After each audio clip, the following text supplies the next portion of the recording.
আজ আমি আপনাদের জন্য আবার একটা নতুন আমের সুস্বাদু রেসিপি নিয়ে চলে এসেছি। বাই দ্য ওয়ে, আমি আপনাদের Trisha and welcome to my channel Trisha's tasty ট্রিটে।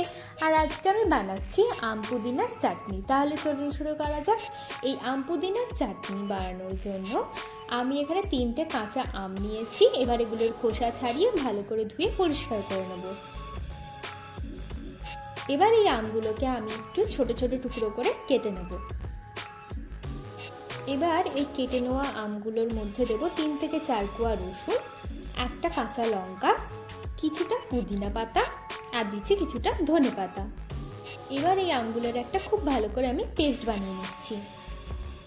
এবার এই পেস্টের মধ্যে আমি দিয়ে দেব 2 চামচ মতো চিনি, দিচ্ছি স্বাদ মতো নুন আর দিচ্ছি স্বাদ মতো বিট নুন।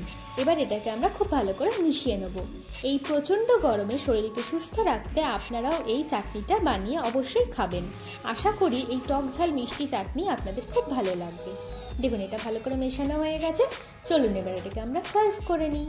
আমার ভিডিওটি যদি আপনাদের ভালো লেগে থাকে তাহলে প্লিজ একটি লাইক করবেন, প্রচুর প্রচুর শেয়ার করবেন আর এরকম আরও ভিডিও পেতে আমার চ্যানেলটিকে সাবস্ক্রাইব করবেন। টাটা।